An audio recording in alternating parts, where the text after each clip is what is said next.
Olá, pessoal. Boa noite a todos e todas. Sejam bem-vindos, né, a essa live de hoje. Hoje estarei recebendo aqui num Dedo de Prosa com a professora Keila de Faria, a professora Cássia de Oliveira. Ela falará sobre a questão da narrativa, né, como fonte de informação. Então, assim, eu quero que vocês entrem, né? Fiquem à vontade e participem conosco, né? Deixe o seu comentário, expresse da forma que você acha que deve se expressar, tá? Então, assim, vamos entrando, vamos esperar só a professora Cássia se achegar aqui para que a gente comece, né, o nosso dedo de prosa, né? Que tem um tema muito interessante, né? Diferente de estar falando sobre fontes de informação e ao mesmo tempo sobre narrativa, e falando de dois temas bem interessantes, né? Ainda mais a narrativa como fonte de informação. Então vamos esperar, né, a professora Cássia para que a gente inicie a nossa live. Mas tá bonita! Oiê! Boa Eu noite! não tô me vendo. Você tá me vendo? Boa noite. Eu estou, mas você não está se vendo? Não, tá pretinho, tá todo fechado a imagem. Uai, não, Mas não tá. tem problema. Se você tá me vendo, tudo bem. Tá. Então, pessoal, essa é a professora Cássia de Oliveira, né? Ela é bibliotecária e mestra em arte e cultura visual pela UFG. Ela atuou em biblioteca escolar e na sala de aula como professora de artes visuais e narração de histórias. Desenvolveu durante o mestrado uma pesquisa em torno dos saberes e narrativas populares, ocupando o espaço escolar e integrando o currículo oficial de ensino.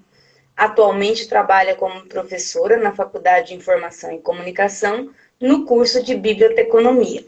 Então, seja bem-vinda, tá, a essa live e agradeço mais uma vez aqui a sua presença, né, e a gente poder estar discutindo de um assunto assim que não é tão proseado, tão falado, né, assim, no nosso meio.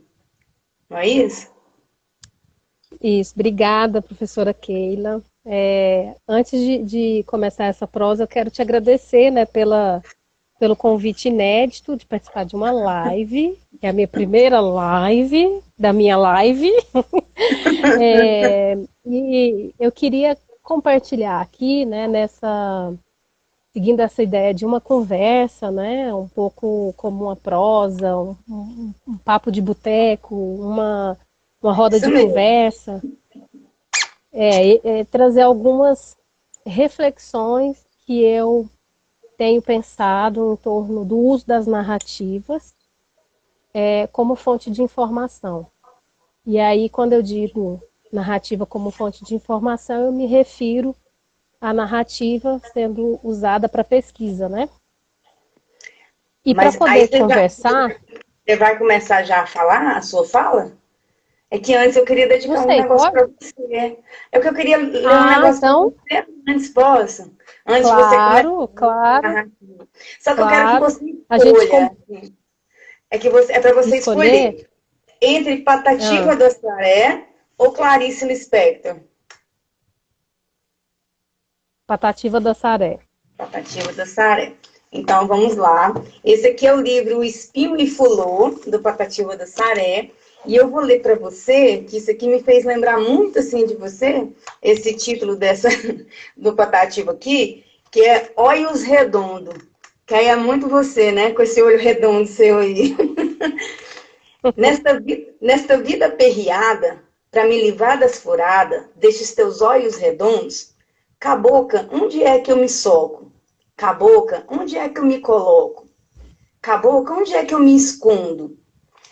Para me esquecer dos teus olhos, eu canto, eu grito, eu aboio, faço tudo o que é preciso. Mas por onde eu vou passando, sinto teus olhos brilhando, por dentro do meu juízo.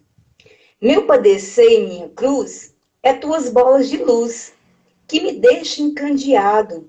Estas duas joias-prima, com a força de dois ímãs, me puxando para o teu lado. Vendo os teus olhos, prefeito, sinto entrando no meu peito dois ferrão de marimbondo. Cabocla, não seja ingrata. Tu me maltrata e me mata com esses teus olhos redondos. Me tira desta sentença, tu só parece que pensa, que eu não tenho coração. Tu me amofina e me aleja, de ruedeira de inveja, de ciúme e de paixão. Sabe qual é a meazinha para essa dor minha? Pergunta que eu te respondo. Era se tu me quisesse e de coração me desse estes teus olhos redondos. Patativa da Ai, que Saré, bonito. me fulou os olhos redondos. Então, assim, é bem É, homenagear, porque os seus olhos redondos, igual duas bolas, que ele fala mesmo, né? Eu achei bem interessante a hora que eu vi essa poesia dele. E bonito, né, Luciano? Também a hora que eu vi, para mim, tinha um perfil da Cássia, com os olhos redondos dela, essas duas bolas. oh, que lindo. Que bonito. Eu escolhi o Patativa do Assaré porque eu acho que ele tem essas características de um narrador, de um Isso contador de popular, né? história. Que é o que você trabalha, É, né? Com essas narrativas populares. Então, é, professora Cássia, fica à vontade, você tem de 20 a 30 minutos para falar das narrativas e trazer esse assunto tão pertinente para nós. tá bom, obrigada. Então, aproveitando o mote dos olhos redondos, eu quero me antecipar aqui e explicar para vocês que, embora seja uma prosa informal, né, entre conhecidos, amigos queridos, eu fiz um pequeno roteiro para que eu não me perdesse na ideia. Então, meus olhos redondos vai ficar que nem bailarina aqui. Às vezes eu olho aqui no roteiro para eu poder me situar e não me perder no que eu acho mais interessante de compartilhar para a gente pensar nessa ideia da narrativa como fonte de informação. Eu vou te interromper de Então, novo, porque eu recebi uma mensagem aqui agora.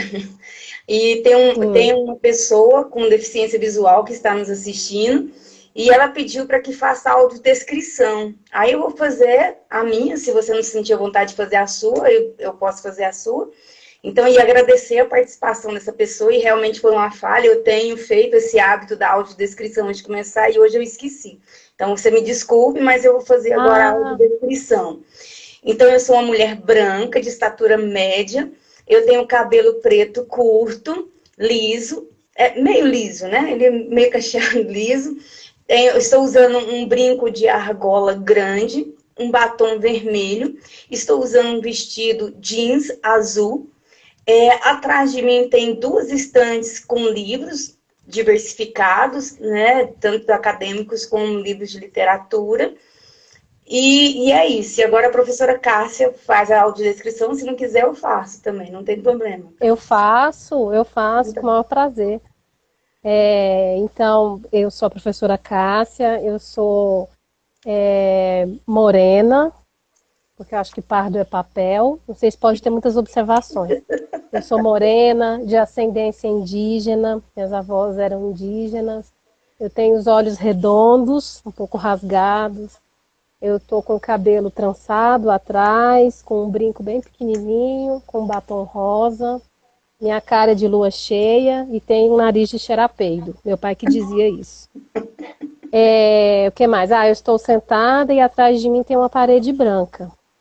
Eu estou com um lenço laranja no meu pescoço e com um agasalho estampado de azul e bege, Muito bem. marrom. E atrás da professora Cássia é uma parede em branco. É porque geralmente a Isso, gente faz do isso, cenário. E agora sim, agora pode ir. isso. Bom, então, como eu estava dizendo, eu queria compartilhar com vocês o que eu tenho lido em relação à narrativa como fonte de informação.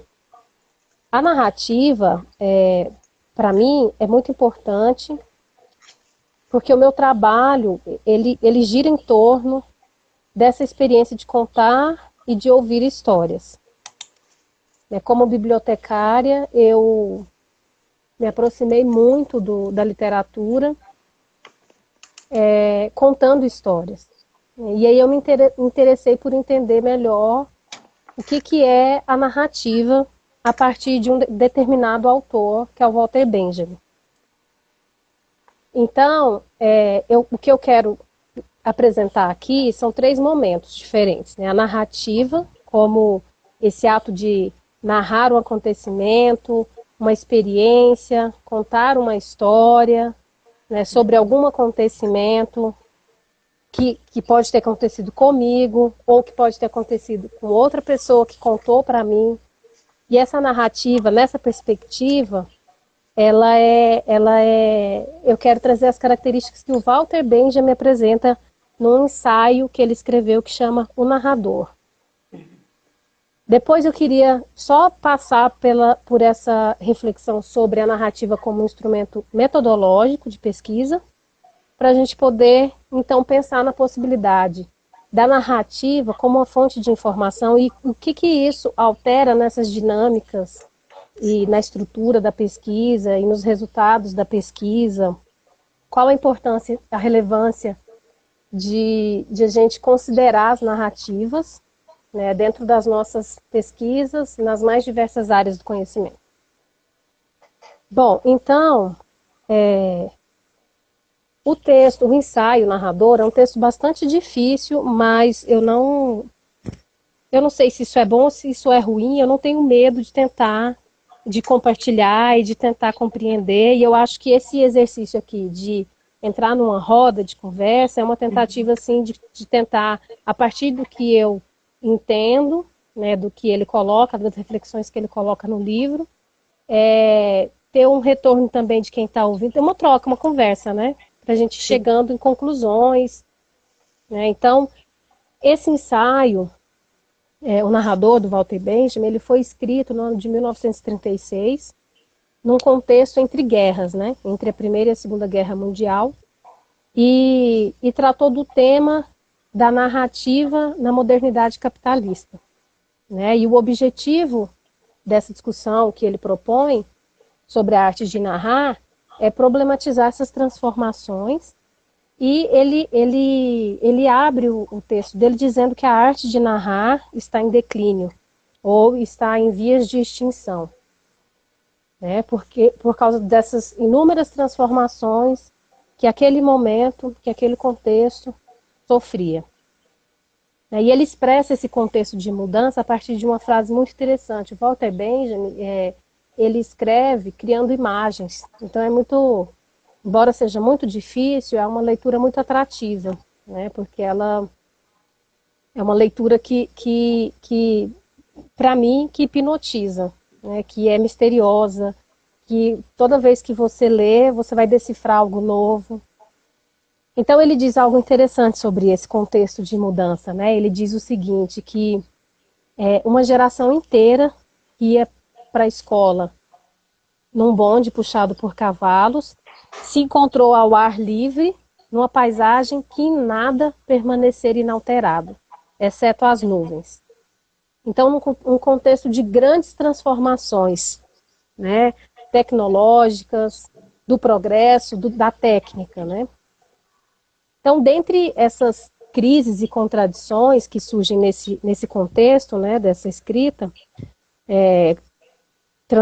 de muitas mudanças, e muitas mudanças radicais, né, que são colocadas pelo autor, pelo Walter Benjamin, eu queria compartilhar aqui na nossa conversa a que pode auxiliar, orientar a gente a pensar um pouco nas características da narrativa e o que significa isso que ele fala tanto, que a narrativa que a narrativa está em vias de extinção, que a narrativa anuncia a morte da narrativa. Né? Por que essas mudanças foram tão decisivas para isso que ele chama de declínio e morte da narrativa? Então, para início de conversa, assim, o que é a narrativa do ponto de vista do Walter Benjamin? E aí, para pensar nisso, eu peguei algumas características que eu acho que a gente pode até depois fazer esse exercício de contemporaneizar e tentar encontrar no nosso momento presente, né, quem são esses narradores. Quem que poderia... Será que ainda existe esse narrador com essas características? Né? Então, o que é a narrativa? Né? Tudo que eu vou falar é de acordo com o Walter Benjamin, mas a partir de uma interpretação que eu faço em construção. É uma interpretação que eu estou construindo. A narrativa, então, é essa capacidade de transmitir conhecimento de pessoa para a pessoa, né? E a experiência que a gente passa de uma pessoa para outra pessoa é a principal fonte a que todos os narradores vão recorrer, né? O narrador, ele retira da experiência coletiva a sua fonte, a sua experiência da narrativa. O narrador é um artesão da palavra. Nossa, ele é um artesão da palavra que costura as histórias a partir dos fios da experiência que ele vivenciou, que ele ouviu de alguém. Ele costura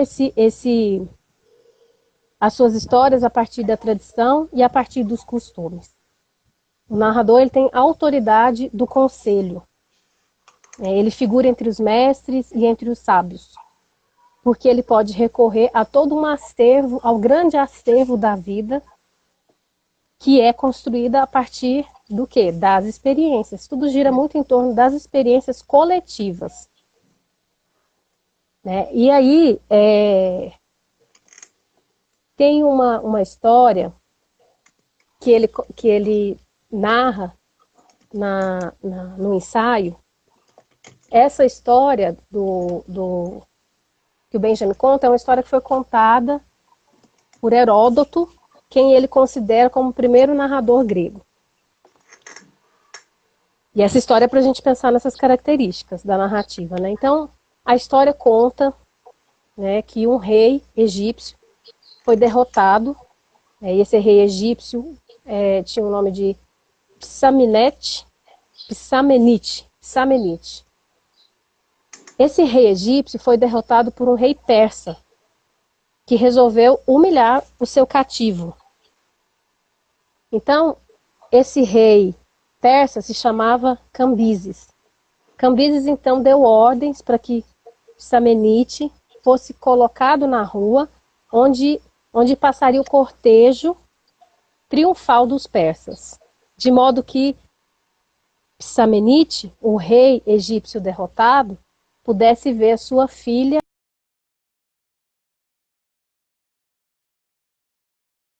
O pessoal travou aí para vocês também? É só para mim aqui? Aí, voltou. Voltou. Voltei. Eu parei no momento em que o rei Cambises organiza, né, o cortejo triunfal e propositalmente coloca o rei cativo, derrotado, o rei egípcio, para que pudesse ver a sua filha degradada à condição de escrava. Enquanto os egípcios se lamentavam com essa cena, o rei Psamenite ficou silencioso, imóvel e com os olhos voltados para o chão. Em seguida, ele viu seu filho no cortejo para ser executado. Da mesma forma, Psamenite continuou silencioso, imóvel e com os olhos voltados para o chão. Mas quando esse rei viu o seu criado, um pobre miserável, na fila dos cativos, ele golpeou a cabeça com os punhos, mostrando o sinal do mais profundo desespero. O que essa história...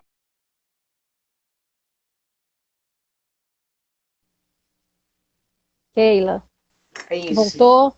Voltou. Desculpa, gente. Não, minha internet é da zona rural. Só Deve que eu não estou te vendo, né? agora, mas pode ir tranquilo que eu acho que é uma questão de... Não, continua, eu acho que é questão de conexão mesmo. A hora que melhorar a conexão, você volta a sua imagem. Bom, então essa história que o Benjamin coloca escreve no ensaio, assim, é para que a gente pense sobre uma das características da narrativa. Quando a gente ouve essa história, eu imagino que cada pessoa, a partir do seu acervo de experiências, de leituras, de vida, ouve e tem interpretações muito diferentes. Essa é uma das características da narrativa. Ela não impõe pressuposto psicológico, ela é aberta à interpretação, né?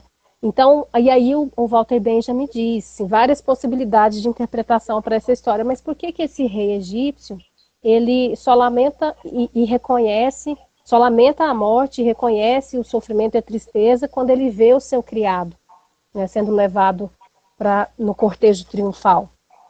ele fala algumas respostas. Por exemplo, que o rei já estava tão cheio de tristeza que aquilo seria uma última gota, e uma gota bastaria para derrubá-lo.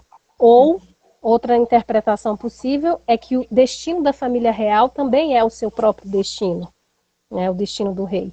Ou ainda, muitas coisas que não nos afetam na vida nos afetam no palco, e o criado era apenas um ator. Ou ainda, e uma última interpretação que ele supõe, é que as grandes dores são contidas e só irrompem quando acontece uma distensão. E aí ele faz, eu entendo assim que essa história e essas interpretações que ele apresenta assim, é para que a gente pense nessa característica muito importante da narrativa, que é o seguinte: uma boa narrativa ela não impõe um pressuposto psicológico, né? Eu acho que isso é bem legal de pensar quando a gente trabalha com literatura infantil, por exemplo. Né? Eu já trabalhei com literatura infantil e é muito comum a gente tentar assimilar o conteúdo de uma história cuja interpretação deveria ser aberta, exatamente para que a gente possa, a partir não só da nossa imaginação, mas das nossas experiências, retirar dali o que é importante para a gente, como um conselho, como uma leitura, enfim. Né? Às vezes é muito complicado a gente usar a literatura, né, como um critério, como um instrumento de moral ou de ensino de valores, de um modo geral, porque a literatura, isso eu aprendi muito com a professora Graça, né, que está ouvindo, eu acho que ela está aqui ainda. Posso só te interromper um pouquinho? A sua câmera não só está virada pro... Meu Deus, será que é isso? Tá vendo? E agora? Eu imaginei que fosse. Aí. É que eu tô vendo que tá aí. Mas eu não queria terminar o seu raciocínio, aí eu percebi que ela parece estar virada. Isso. Agora deu. Você sabe o que é? É que eu não tô vendo a minha imagem. Ah, você não... Eu não tô vendo a minha imagem. Não, tá tudo preto aqui, mas tudo bem. Não preciso de me ver, não. Tá então, bom. Isso é muito interessante. A gente que trabalha com literatura, de pensar a leitura, o livro, como um objeto de arte. Né, e não como um instrumento onde a gente vai educar, ou vai controlar, ou vai punir, né? E eu acho que isso dialoga bem com essa característica que ele coloca no ensaio, nesse ensaio narrador. Né? A narrativa ela não pressupõe um contexto psicológico. Né? Ela permite, na verdade, que o ouvinte possa ser mergulhado naquilo que ele ouve e sair daí retirando aquilo que lhe importa. Então, como um artesão, como alguém que trabalha com barro, que imprime no barro a sua digital, a marca do seu dedo, o narrador também imprime em quem ouve a marca do modo como ele conta a sua história. A partir disso que eu estou dizendo. A pessoa que ouve, ela mergulha naquilo que ela está ouvindo e ela retira dali o que é importante para ela. É por isso que pressuposto psicológico interrompe, corta essas possibilidades, né, de construção, a partir da imaginação, a partir das vivências, como essa história que eu contei, onde cada um pode aqui ter uma interpretação diferente. Então, uma outra coisa interessante sobre as características do narrador que o Benjamin fala... Você ia falando da literatura infantil, da professora Graça, aí eu te interrompi e você não terminou, lembra? Você ia falando da literatura infantil. Sim, não, É isso que a literatura infantil ela não deve ser encarada, o livro literário infantil não deve ser encarado como um objeto como um instrumento de controle, de ensino de moral, de valores. Isso é muito ultrapassado, né? Eu entendi que o livro é um objeto de arte. Eu já entendia isso de uma maneira meio intuitiva, porque eu não gostava muito dessa história de agora, então, qual é a moral da história? E aquele bando de criança fica olhando e pensando, nem sabe o que é moral. Né? Cada um fixou a sua atenção numa coisa incrível do livro, que nem tem a ver com, sabe, o que a professora acha, a professora ou o professor acha que é significativo. Às vezes o que é significativo para mim não é para você. Então, nesse sentido, que eu acho que a literatura infantil eu estou colocando assim como a narrativa, no contexto, a partir do Walter Benjamin, ela não deve impor um pressuposto psicológico, né? E aí, outras características interessantes, né, de acordo com Walter Benjamin, né, ele diz o seguinte, que para a gente alcançar uma compreensão completa do que é o narrador, né, uma compreensão ampla do reino narrativo, a gente precisa de pensar a partir de uma imbricação de dois grupos representativos arcaicos, que ele chama de o narrador, o camponês sedentário, né, e o marinheiro viajante. Esses dois grupos interpenetrados, eles oferecem um sentido completo, amplo, dilatado, extenso do que é o narrador. E o que é que representa esse camponês sedentário? É a pessoa que conhece as suas histórias, a história do seu lugar, a sua tradição, os seus costumes, que embora ele nunca tenha saído da sua comunidade, ele tem um conhecimento que é temporal, é dos seus ancestrais até chegar no seu tempo presente. E, por sua vez, o marinheiro comerciante, ele vem do longe distante, ele é um viajante dos mares, ele tem muito o que contar do distante espacial, dos lugares distantes, né? Então, ele diz o seguinte, que esses dois grupos, o sedentário, né, e o viajante, representam o que ele entende como um bom narrador, né, que com as experiências tanto do seu lugar quanto do longe espacial, né? Sim. E esses dois grupos, como vocês podem perceber, são movimentados por suas experiências, que estão vinculadas, como eu disse, ao longe espacial das terras distantes e ao longe temporal dos acontecimentos, né, anteriores, da tradição, dos costumes, né, dos seus antepassados. O bom narrador, para o Walter Benjamin, cultiva um outro tempo para tecer as suas histórias. E esse tempo é o tempo artesanal, é o tempo lento, né, que está fundado no trabalho, na experiência do trabalho manual, artesanal. Então, uma das transformações que eu entendo que ele faz é a revolução da técnica mesmo, né? O aprimoramento da técnica e como a revolução industrial, em relação ao trabalho, muda radicalmente a experiência, né? Tanto do trabalho consumo, né? Então, nesse sentido, há uma fragmentação do processo, né? E os trabalhadores produzem algo com o qual já não se identificam mais. Porque já que, considerando o trabalho artesanal, né, como esse trabalho lento, onde a pessoa participa do processo do início ao fim, ela se identifica com o que ela produz, né, isso falando lá do trabalho artesanal, dos ofícios, por exemplo. Uhum. Né? Os ofícios acho que são um bom exemplo para a gente entender.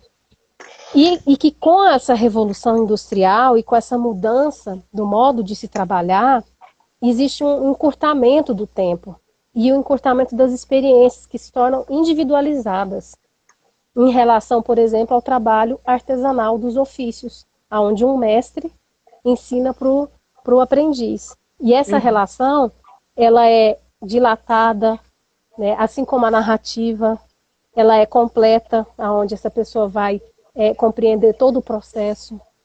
Ele faz algumas comparações desse tipo. Um sapateiro, por exemplo, produzia o seu sapato do início ao fim, num outro tempo, se identificando com o que ele estava fazendo ali, né? E no nosso tempo presente, a gente pode assistir Tempos Modernos, do Charlie Chaplin, cada um com seu preguinho, batendo aquele pedacinho, né, daquele quadradinho que ele ficou responsável, sem o mínimo de identificação com aquilo que ele produziu, vivendo experiências abreviadas, individuais, exatamente o oposto de tudo aquilo que ele coloca como característica da narrativa e do narrador. E aí ele diz, lá na página 206 do narrador, o homem de hoje não cultiva o que não pode ser abreviado. Esse é um dos problemas. Essa é uma das... um dos acontecimentos, das transformações que contribuem de alguma forma para a morte dessa narrativa que ele está colocando aqui. Eu já passei do tempo, né? Não, mas se você termina o seu Eu vou, raciocínio, não passou do tempo, não. Não tá, tá no tempo. tá, vou só concluir aqui, então. Tá no tempo, pode ficar tranquilo. Bom, tá. Além dessas transformações em relação ao tempo, à experiência, ele fala também do romance e da informação, né? Que também, segundo ele, são responsáveis por esse declínio da narrativa. Para ele, o romance está essencialmente vinculado ao livro, a essa experiência individualizada da leitura, né? Segundo ele, o romance ele não procede e nem alimenta a tradição oral, né? A sua origem, então, é no indivíduo isolado, né? Que não pode mais falar exemplarmente das suas experiências. A informação, por sua vez, ela cria uma crise, inclusive, no próprio romance. Ela traz os fatos prontos, né? Os fatos já chegam acompanhados das explicações. Ela exige uma verificação que é imediata, né? Ela precisa ser compreensível em si e para si. Então, ela impõe um pressuposto psicológico. E ao leitor não sobra nada além do que já foi dito e comprovado no que está lá naquela informação. Então, quando eu penso na narrativa como fonte de informação, assim, claro que eu estou trazendo pequenas reflexões em construção para pensar nessa possibilidade da gente entender que a narrativa, no contexto da pesquisa, ela pode criar novas dinâmicas, né? E quando eu penso na narrativa como fonte de informação, eu me refiro a essa experiência da narrativa com essas características, algumas, né, que eu trouxe aqui, que o Walter Benjamin apresenta no ensaio O Narrador. Eu acredito que a experiência da narrativa, nessa perspectiva, no nosso tempo presente, é representada pela figura do griot, por exemplo. Do griot, das rezadeiras, muitos, acho que também pessoas do campo que trabalham com agricultura familiar, que se organizam em torno de conhecimentos muito específicos, né, que foram passados de geração para geração. Então, eu acho que existem pessoas no nosso tempo presente que ainda carregam em si, né, nessa experiência de narrar, algumas dessas características, né? O griot, por exemplo, o que ele representa para uma comunidade? Ele representa um conhecimento sobre quase tudo, sobre a saúde, sobre as artes, sobre a história, a história da comunidade. Ele é um artista também, né? Então, acho que para a gente poder ter uma referência, acho que o griot seria essa referência, que se eu não me engano, ainda existem griots na região Pode explicar para nós sul-sudeste. primeiro o que é griot, para as pessoas que não sabem? O griot, ele assim, vou explicar, é muito mais do que isso, mas para quem quiser conhecer mais, tem muitos livros interessantes que tratam do assunto. O griot, ele é essa pessoa que ele detém um conhecimento que é passado para ele. Não é qualquer pessoa que se torna um griot. O griot é um homem e a griote é a mulher, né? Essa pessoa, ela nasce numa família cuja estrutura já está organizada para ela ser um griot ou uma griote. Então, ela vai receber, ela vai ouvir muitas histórias do seu povo, né? Ela vai se formando para se tornar um griot, né? E essa é uma pessoa que é conselheira, né? Que orienta, que indica, que compartilha, que conta as histórias, que cria as referências, que cria os vínculos de pertencimento, né? Então, é uma pessoa, é como se fosse falando de uma maneira bem simples, assim, é como se fosse uma grande biblioteca. Assim, é muito mais do que isso, porque cria esses vínculos e esses laços, né? Então, nessa perspectiva, pensando na narrativa desse ponto de vista, né, eu acho que a gente pode pensar em alguns avós também, né? Eu Sim. tenho avós, minha avó Mariana, por exemplo, era uma grande contadora de história, né? E as Minha avó histórias que era uma ela grande contava, passadeira de medo. Ela gostava de passar medo, as passadeira histórias de dela. quê? Medo. Ela Mas gostava de ficar então, contando histórias. isso é, Mas isso é interessante, porque muitas histórias revelam coisas que a gente nem imaginava. Um bom exemplo eu vou falar mais vou tentar terminar isso aqui, para eu não atropelar, mas vou dar um exemplo de uma pesquisa da professora Ney Clara. Uhum. E aí eu vou retomar isso que você está falando, que Tá. sua avó passava medo, né? Porque as histórias às vezes não, as histórias revelam contextos sociais amplos da vida Isso. humana. E é nesse sentido que a narrativa pode ser usada como um instrumento de pesquisa, entende? Então, Uhum. por exemplo, aí uma questão polêmica, né? Que muitas vezes não, sempre vem à tona. A polêmica mas a narrativa, como que a gente vai fazer uma pesquisa narrativa? Né? E aí existem já muitos autores que sistematizam, que discutem, exatamente para trazer para a narrativa o status que a escrita tem. Né? Uhum. A gente tem instrumentos de pesquisa consolidados, qualitativos e quantitativos. Né? E a narrativa, ela tem sido, recentemente, muito percebida, principalmente pela educação, como uma estratégia vital para a investigação.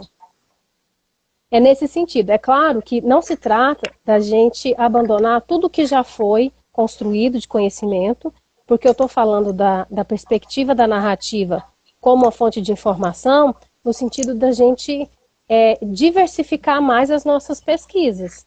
Sim. Né, com fontes diferentes, a partir da narrativa. Que é isso que eu acho, né? A narrativa, ela revela um contexto social maior.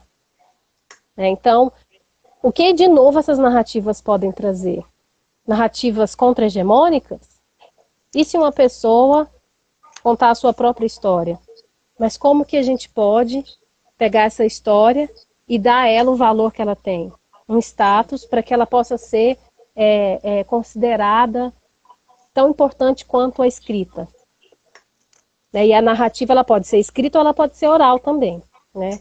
Então, nesse sentido, tem alguns autores e autoras, Connelly Clandini, por exemplo, que vão falar da narrativa, que a abordagem metodológica da pesquisa narrativa, ela se intenciona nesse objetivo, né, de compreender e de interpretar as dimensões pessoais e humanas para além desses esquemas fechados, recortados, quantificáveis. Né? É uma possibilidade de a gente trazer para os nossos estudos outros contextos, enfim. E aí, o que eu queria dizer, assim, já para encerrar, então, pegando esse exemplo que você brincou, né, que sua avó contava história de assombração e tal. Eu sugiro, para quem tiver interesse pelo tema, de ler um texto que se chama Os Crespos do Sertão, que é um bom exemplo de uma pesquisa narrativa, uma pesquisa que sistematicamente se organiza em torno de uma abordagem metodológica, que é a narrativa, ou seja, a coleta de narrativas. Né? Então, a professora Ney passou durante um ano, né, em 2 cidades do interior de Goiás, que agora eu não me lembro o nome, coletando várias histórias da população. E aí, foi um ano coletando essas histórias. E ela, a partir dessa metodologia, ela começou a analisar as histórias e a intenção, o objetivo.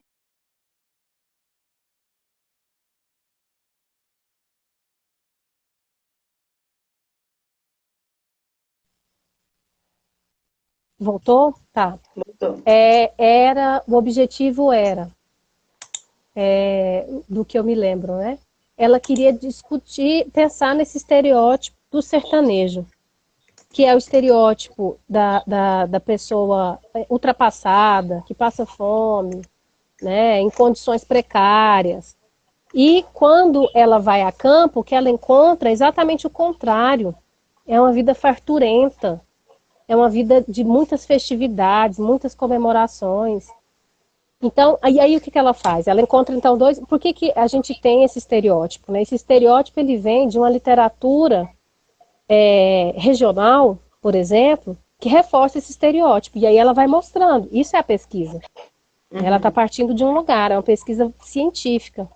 Então, ela mostra a construção desse pensamento a partir dessa literatura, a partir dos relatos dos viajantes. Essa é uma perspectiva da história, né? E aí, o que ela faz para pensar nesse estereótipo que ela coleta a partir desses documentos? Ela vai a campo e começa a coletar narrativas.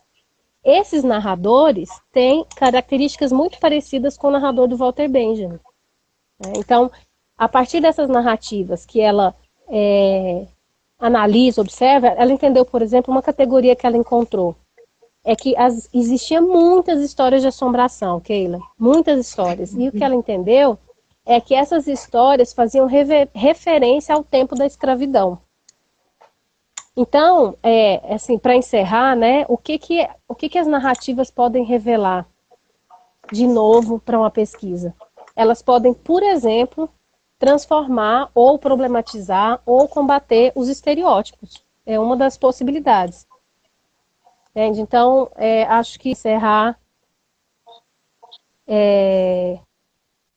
acho que são textos interessantes para a gente Mas foi ótimo. estudar, né, o narrador.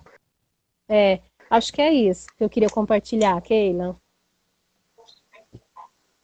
Então, assim, eu gostei demais, porque agora já está começando a esquentar a prosa, né? Porque agora a gente já começa entrando já nas nossas vivências, e quero te parabenizar pela fala e trazer o Walter Benjamin, né? Que contribui muito para essas questões da narrativa.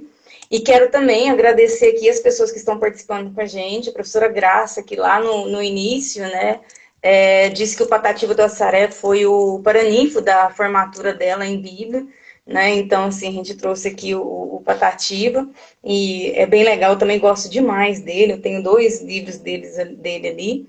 E aí, quando ela vai, a gente falou a respeito do medo, que eu comentei com você, porque minha avó tinha muito disso quando a gente ia para a roça, a gente era pequeno, e tinha um tal de pai do mato, sabe? Lá, e a gente ficava com muito medo, e aí pegava o caseiro e ele se vestia com aqueles trapos e fazia toda uma encenação, sabe?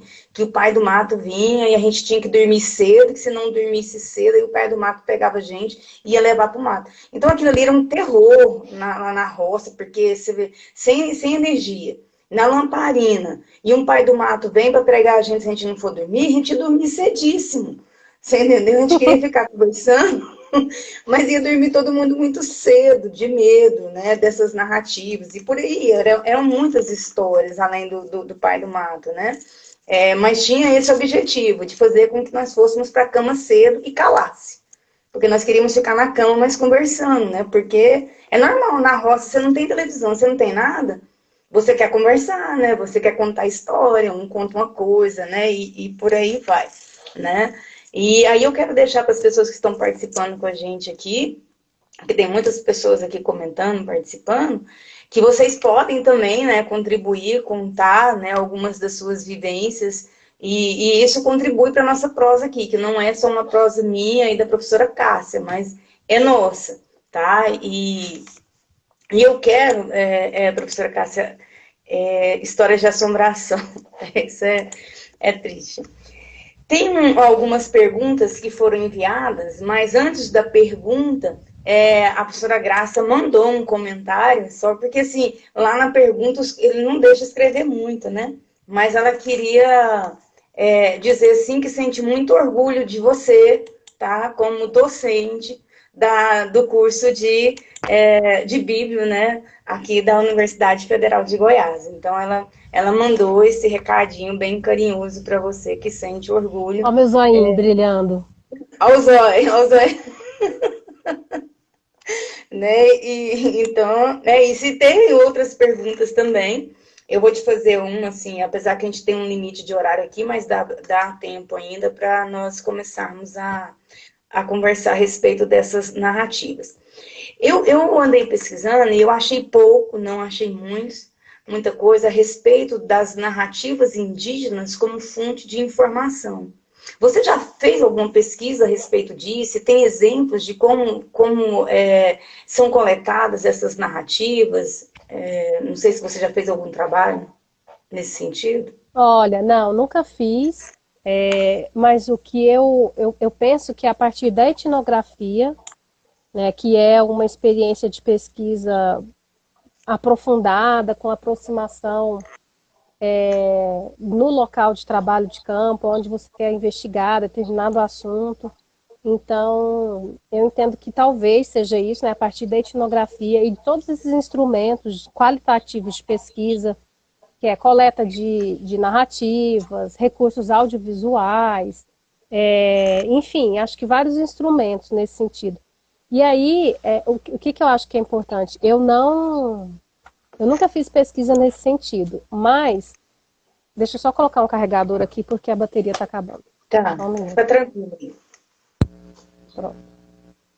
Então, eu entendo que é nesse sentido que as narrativas são importantes, né? Por exemplo, uma coisa é um pesquisador fazer uma observação num trabalho de campo, uma pesquisa, né? Ele vai para alguma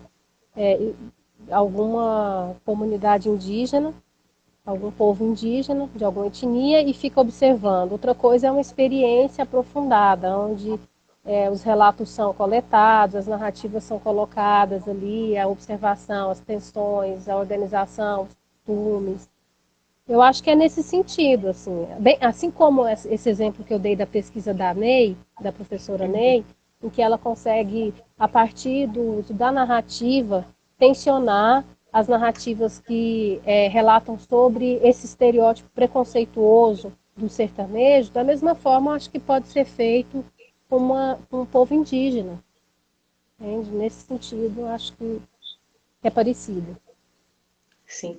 Você pode, agora não é da pessoa que mandou a pergunta, não, mas eu queria que você falasse um pouquinho da pesquisa que você desenvolveu no mestrado com narrativas populares, não foi isso?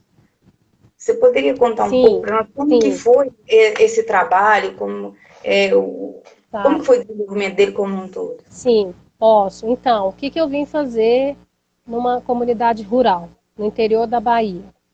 Eu queria observar, a partir desse interesse que eu sempre tive de aprender de estudar sobre as narrativas, né? Entender o que é exatamente isso que o Walter Benjamin chama de narrativa, de narrador.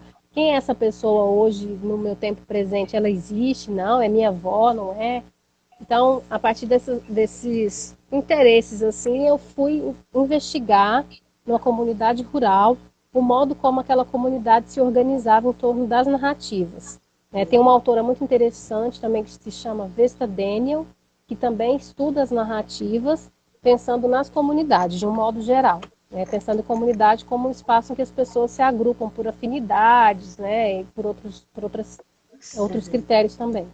Então, eu vim para esse lugar, para essa comunidade, e eu queria observar quais eram as narrativas mais importantes desse lugar e se essas narrativas dialogavam de alguma forma com esse ensino formal, que é esse território, que é o currículo, que é esse território oficial de ensino programado para atender uma demanda específica, técnica, de formação.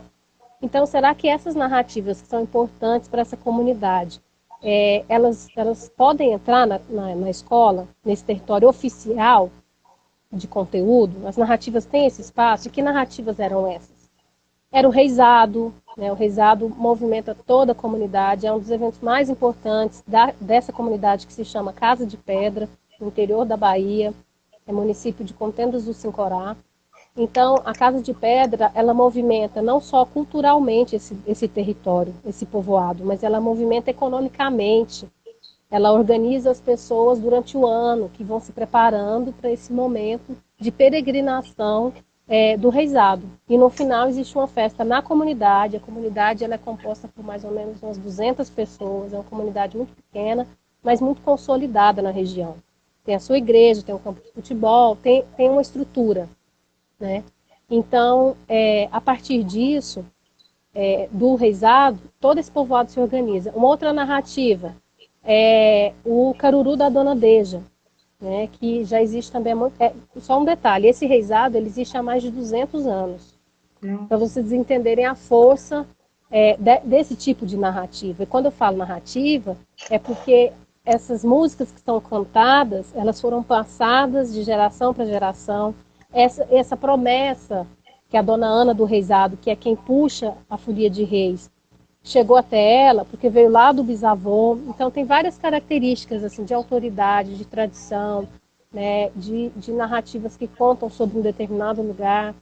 Então tem o Reisado, tem o Caruru da Deja, que são narrativas muito importantes. E eu percebi na pesquisa de campo eu morei durante 4 meses na comunidade, trabalhei na escola, e eu fui percebendo que as professoras, elas já tinham criado uma dinâmica dentro da escola, onde essas narrativas elas eram presentes. E essas narrativas, né, a dona Deja, a dona Ana e outros tipos de acontecimentos e festividades, eles faziam parte do cotidiano da escola, né? E isso é, de certa forma, uma maneira de transgredir o currículo oficial, né? E aí, a partir disso, eu percebi algumas categorias, por exemplo, essa de vínculo e pertencimento. O que eu estudo, o lugar onde eu estou, ele ecoa em mim, ele reverbera, eu entendo, assim, existe continuidade entre a minha comunidade e a escola, e isso reverbera, sabe? Isso é um outro tipo de ensino. Então, de uma maneira bem resumida, foi isso que eu investiguei. O bom é que lá, então, a questão a comunidade, a cultura está dentro, né, do espaço formal, né? Que não é o que acontece aqui. Sim, Não é? O que você percebeu foi sim, sim. justamente E eu isso. vi, sim, e eu percebi isso no desfile 7 de setembro, né, que é uma data civil, militar, rígida. O que as professoras fizeram? Um desfile antropofágico. Pegaram todos os acontecimentos da comunidade e enfiaram no 7 de setembro. Que Tinha legal. fanfarra? Tinha, mas tinha a dona Deja, tinha a dona Ana. E, claro, de uma maneira, uma dinâmica muito interessante, sabe? História Que cultural, né? mostrava a importância, que A mostrava a identidade importância que elas cultural, davam. a história cultural, tudo, né? É o que você está falando, é a questão de pertença, né? De territorialidade, né? Daquele povo, daquelas Pertencimento, pessoas. vínculo, tem que fazer sentido. Cara, você tem uma pessoa que mandou uma pergunta aqui, eu acho, né, que ela trabalha com fotografia.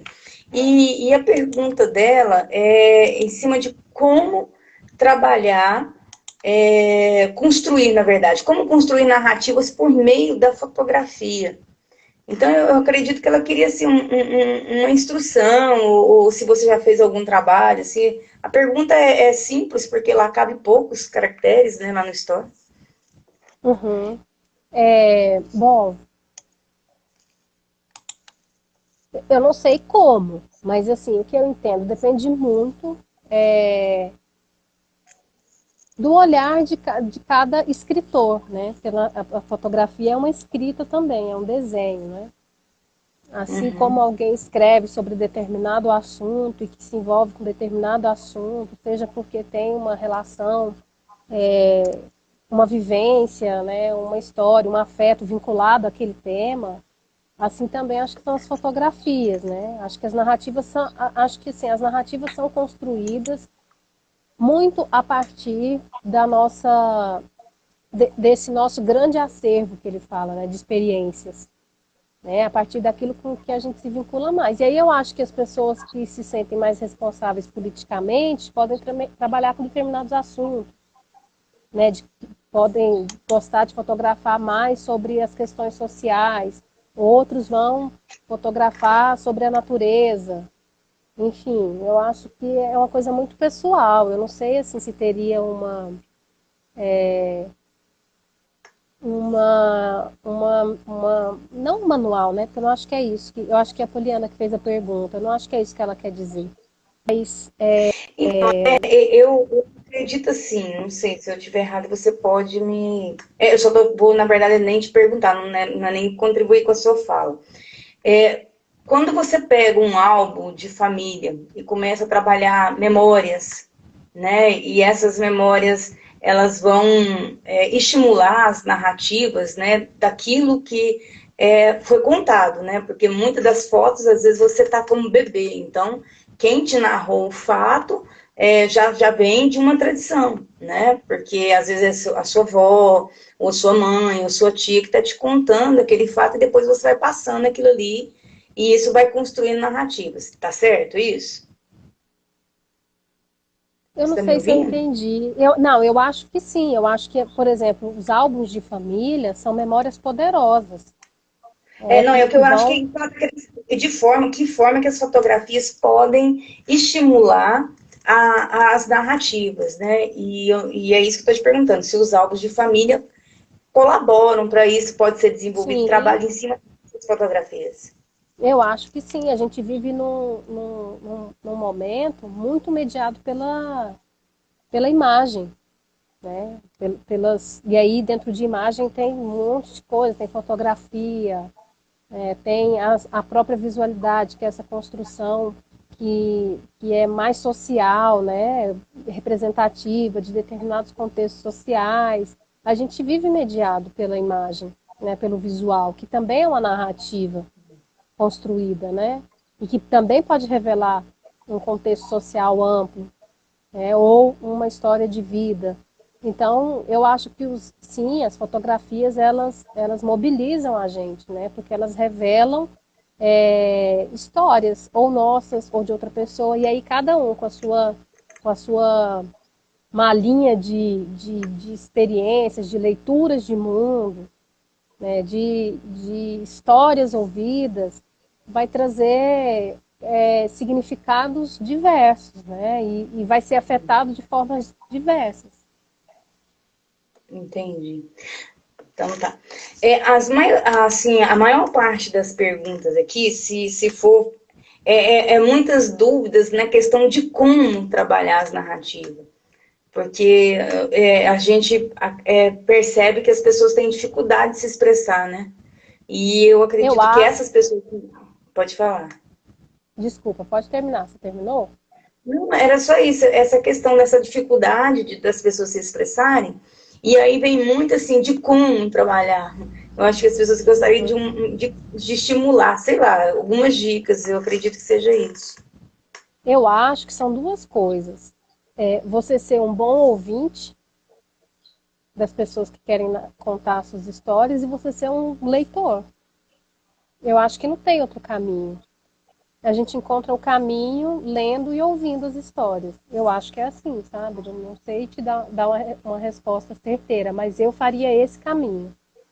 Lendo o máximo de histórias e narrativas, e tem algumas narrativas muito consagradas, né? A Bíblia é uma grande narrativa, Sim, que é verdade. uma narrativa histórica, né? Ou, enfim, tem muitas narrativas que revelam muito da história da humanidade. Então, eu acho que uma resposta que eu daria é essa: ser um bom ouvinte das histórias dos narradores que a gente tem próximos a nós, que se aproximam dessas características, e ser um leitor permanente.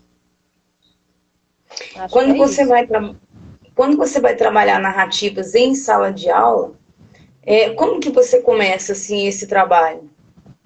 Qual é os métodos que você utiliza para desenvolver o trabalho com os estudantes? Eu sempre tento pensar primeiro o que é a narrativa, e eu sempre volto nesse texto do Walter Benjamin. Eu sempre Uhum. parto desse texto, que é um texto muito difícil e, como eu disse, cada vez que eu leio, eu vou entendendo coisas diferentes, tendo compreensões melhores. Eu acho que é o texto de partida para qualquer discussão sobre narrativa, sabe? Então, nessa perspectiva que eu estou pensando aqui, né? Das histórias e das experiências, a experiência coletiva, tem conceitos muito, muito interessantes e muito decisivos assim para pensar na narrativa lá nesse texto. Eu parto sempre dele. Sim. Ainda não consigo te ver. Você quer sair e voltar novamente para que as pessoas te visualizem? Quero, Eu vou quero, te vou tirar e sair. você volta. Tá. Isso. Isso. A gente removeu ela para ver se fica melhor, né? Porque não conseguir é algo muito estranho, né? Se a gente não consegue ver a pessoa, parece que incomoda, né? A gente está conversando, mas não consegue visualizar, não dá uma sensação boa, né? Fica ruim. Então vamos esperar ela voltar e vocês podem colocar também a dúvida de vocês, os comentários a respeito das narrativas, de que forma que vocês às vezes trabalham, ou gostariam de trabalhar, ou como vocês percebem essas narrativas, tá?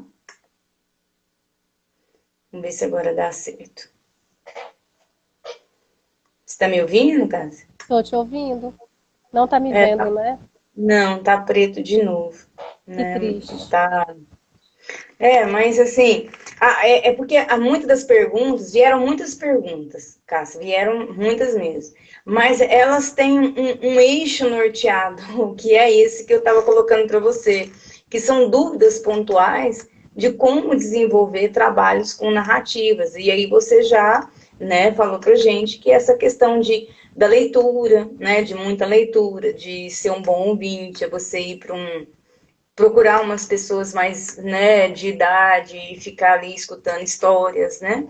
Para que não é isso mesmo? Eu acho, Keila, que é para além disso. A gente, e aí isso vai bem de encontro com essa crítica que ele faz, que eu entendo que ele faz, que é dessa abreviação que a gente faz do tempo. A gente é incapaz de sentar e ouvir uma história longa. Hoje em dia, estou falando, o nosso tempo ele é abreviado, é nesse sentido, sabe? É muito abreviado. De se dedicar a um tempo mais lento, né? Tanto para ouvir, quanto para ler, quanto para conversar. Essas experiências nossas, assim, elas acho que encontram lugar, assim, no que ele fala, sabe? É esse tempo mais lento que é o difícil de trabalhar com a narrativa, né? Diante de toda essa loucura da gente que mora assim e vive na cidade. Não é isso? Porque quando você está no campo, quando você está numa tribo, quer dizer, é outro ritmo, não é isso? É outra vida, é Eu outro vou te dar tempo. um exemplo, aproveitar a pergunta da fotografia. Uhum. A fotografia, para a gente hoje, o uso que a gente faz dela é um uso muito diferente das primeiras experiências fotográficas, né? Efêmero Em, demais, né? em que o tempo ele era lento. Uma boa experiência para a gente fazer, gente com criança,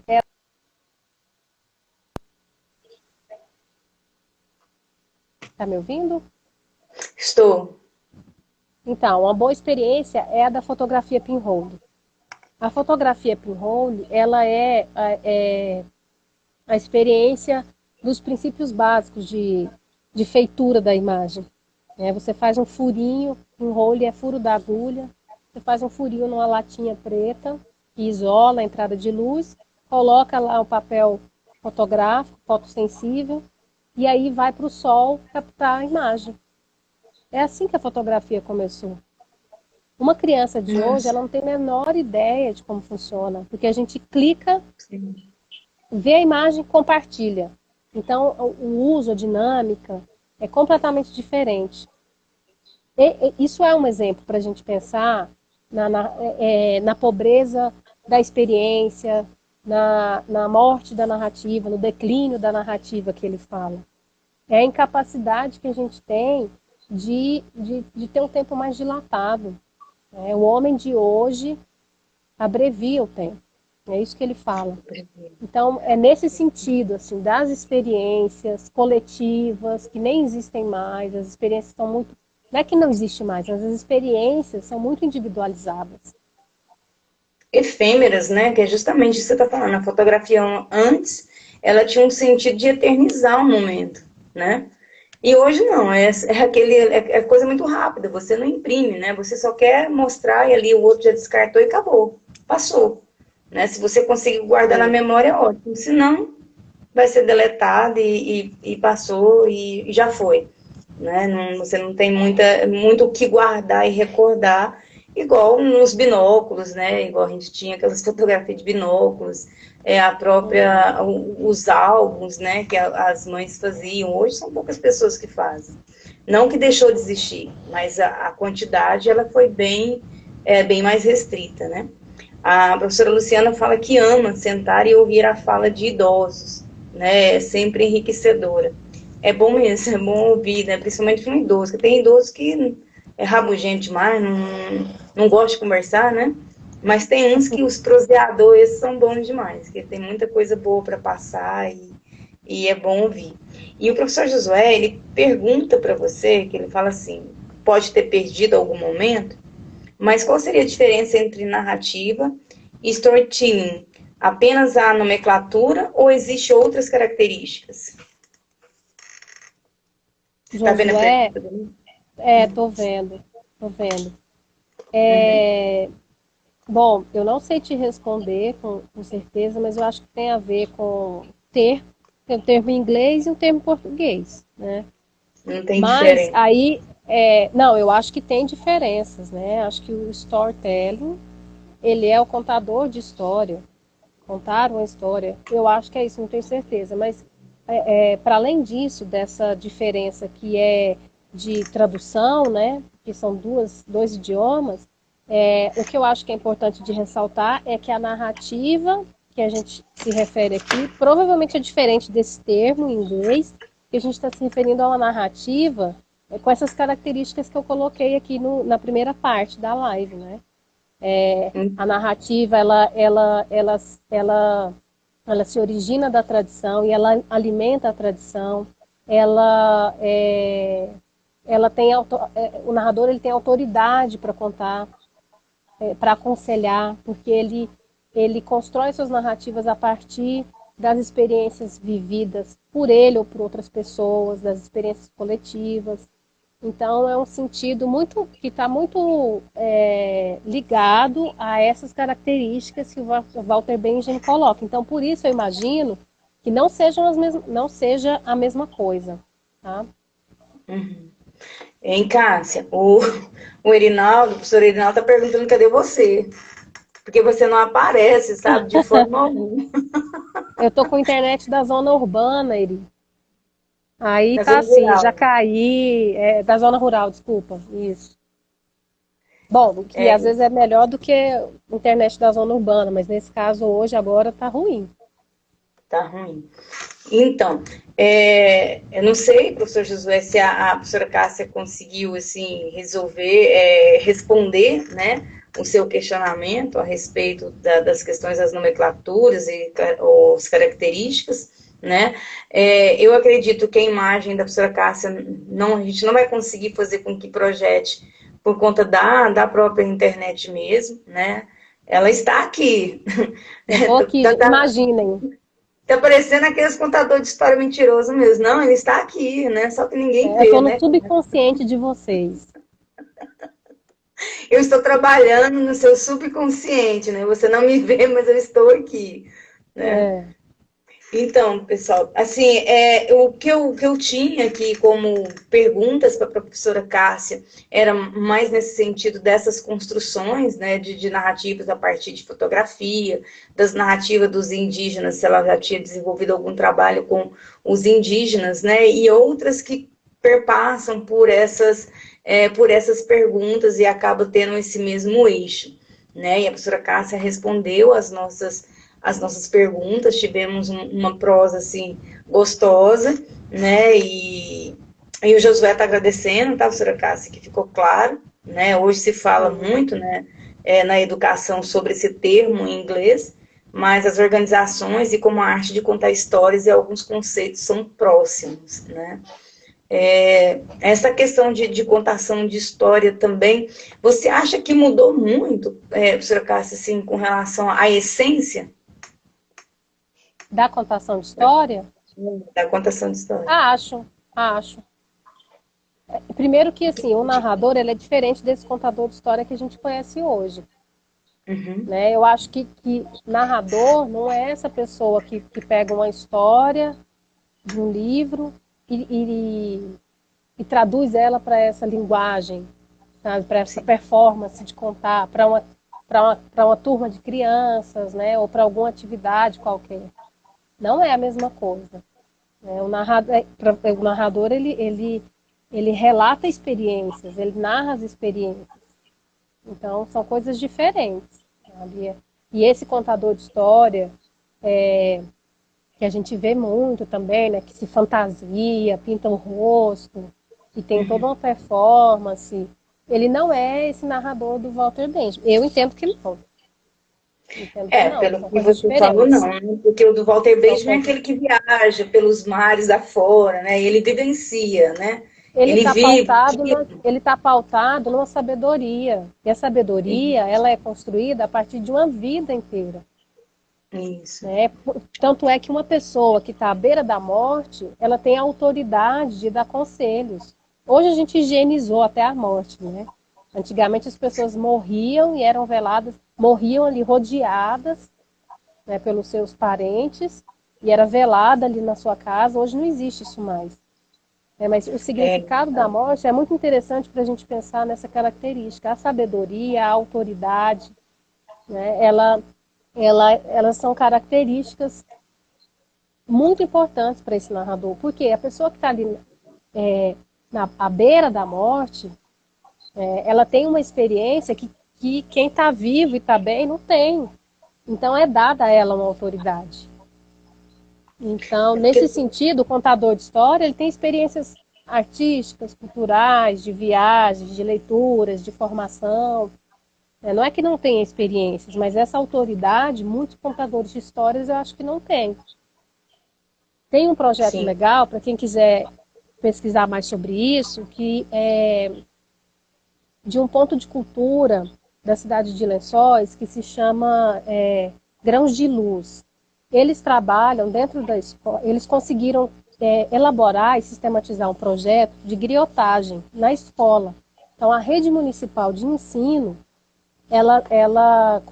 eles conseguiram ter um diálogo com a rede, com a Secretaria Municipal de Ensino, e eles trabalham dentro das escolas municipais, ali da região do município de Lençóis, na Chapada Diamantina. E como que eles trabalham? Com as narrativas das pessoas mais velhas da comunidade. Claro, eles sistematizaram, criaram uma pedagogia, inclusive eles chamam de pedagogia griot, que tem seus problemas, mas é muito interessante para a gente pensar em como isso, por exemplo, quando vem essa pergunta, como que eu posso colocar isso em prática? Acho que é um bom começo, conhecer, ver como essa dinâmica foi formulada, como eles estão, como eles colocam em prática a narrativa, a griotagem, dentro do ensino formal, do currículo oficial, né, do ensino formal. Tem, tem uma pessoa perguntando se essa live é via telefone. Não, essa live não é via telefone. Só que a professora Cássia está no interior do interior da Bahia, numa região que não tem um acesso à internet muito forte, não é isso, professora Cássia? O sinal é bom, mas É de até zona boa, mas rural. hoje ela deu uma rasteira, mas funciona bem. Não sei o que que é. Então, Não sei. então é isso.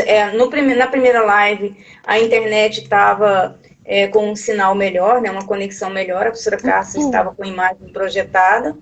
E agora, na segunda, que a conexão está um pouco mais fraca, mas o som da voz dela está. E a gente está trabalhando com narrativa e ela está narrando, ela está falando, então. Né, professora Cássia? E aí, É quando isso você aí. falou a respeito da morte, eu acho interessante porque não muito tempo atrás, que eu também não sou tão antiga assim, né? Vamos. Mas assim, eu lembro de tempos que, que quando você ia nos velórios, e aí você começava a escutar histórias, né?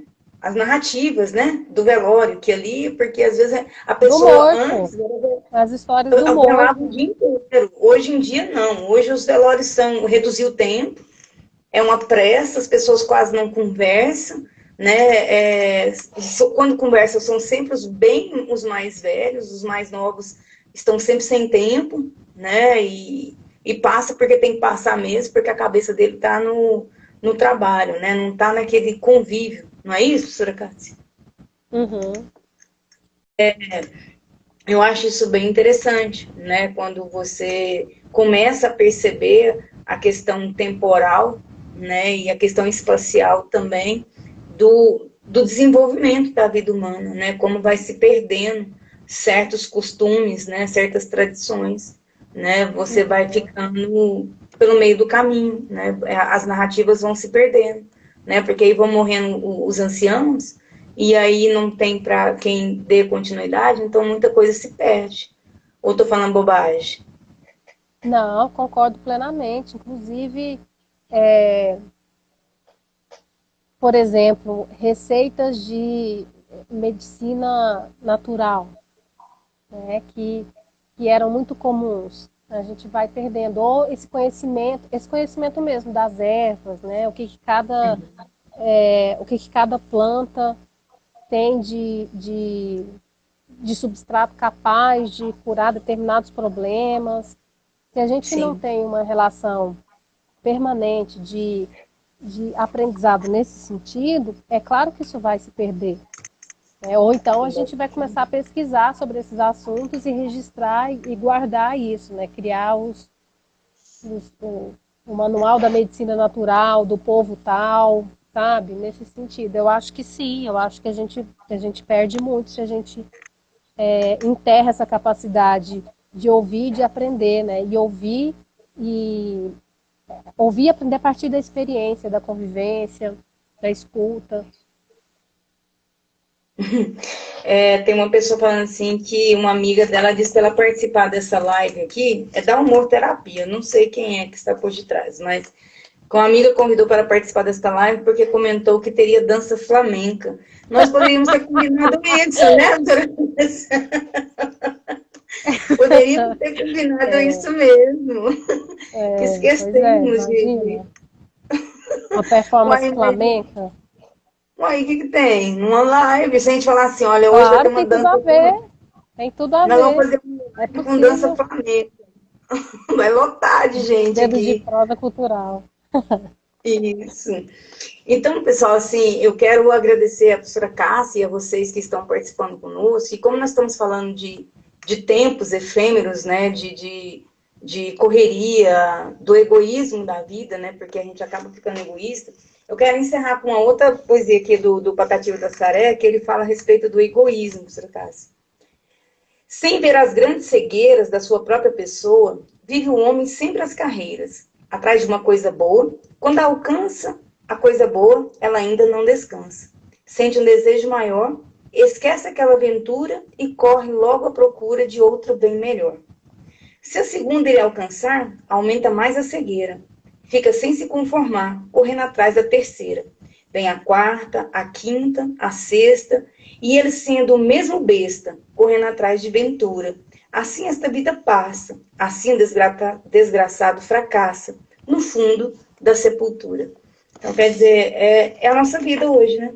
Está sempre correndo atrás de algo melhor e algo melhor, e a gente acaba que, às vezes, a vida se encerra, a gente morre, não alcança um melhor e deixou de viver, né, o tempo com as pessoas devido a essa efemeridade que a gente estava comentando aqui, né? Esse Isso me tempo. lembra, isso me lembra uma tirinha do Quino, que é um cartunista argentino, que Sim, desenha a Mafalda, que é grandiosa, né?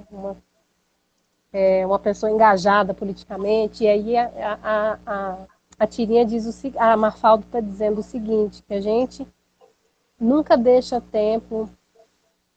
Peraí, deixa eu lembrar. O urgente nunca deixa tempo para o importante. É isso. O urgente nunca deixa tempo para o importante. Eu acho é que desse isso, jeito. eu acho que isso é bem legal, assim, para pensar. O tanto que a gente está tocando piorra à toa. Você fechou com chave de ouro. É realmente isso. O urgente não deixa tempo para o importante. Que a gente sempre deixa o importante para depois porque tem algo urgente para fazer. Né? Isso Sim, é fato. São poucas palavras, mas que é muito forte, né? O sentido envolto dela, a interpretação em volta dela. Então, assim, pessoal, muito obrigada. Obrigado, Bruno. Quem sabe da próxima vez a professora Cássia dança uma dança flamenca pra gente, né? Vamos marcar vamos uma outra agendar uma live. performance flamenca. E aí ela vai dançar para nós. Obrigada, professora Luciana, professor Josué, a Georgia e tantas outras pessoas que estiveram aqui conosco, né? A professora Graça. Então, meu muito obrigada e obrigada mais uma vez, professora Cássia, por ter tirado um tempinho e ter vindo aqui conversar conosco a respeito de narrativas, que eu acho que deveria ter mais, né, assuntos sobre esse para estimular as pessoas a começarem a ouvir, né, e a contar histórias assim do dia a dia. Sim, sim. Obrigada a você, professora Keila. Agradecer também essa audiência maravilhosa. Estou me sentindo super feliz de poder falar um pouquinho e compartilhar um pouco do que eu gosto, né, de estudar, de ler, que eu tenho interesse. A Luciana, a professora Luciana, a professora Eri, a professora Fátima, que passou aqui também, a Isso, professora o Fátima Grata, passou aqui também, é verdade. É meu pai, verdade. minha mãe, minha irmã, André, veio um monte de amigo. Amigo é bom demais. Pessoal da É bom. biblioteconomia, obrigada, gente, pela Isso escuta mesmo. atenciosa. Gente, um grande beijo e depois a gente vai. Essa live, além de ficar aqui no perfil, né? Também vai ser armazenado lá no meu perfil do YouTube. Então, se você às vezes quiser assistir os dois vídeos juntos, depois a gente vai fazer uma pequena edição, uma edição simples, para não estar mexendo muito no vídeo, e a gente vai postar lá. Tá? Um Um beijo, beijo professora para Cássia, um Vitória, beijo. um beijo para Vitória. Eu mando um beijo para Vitória. Ela fica toda feliz ao que fala o nome dela. Eu vou mandar assim. Um beijo, professora Fátima, um beijo, Obrigada, Luciano, um grande beijo para vocês. Tchau. obrigada, professora. Tchau.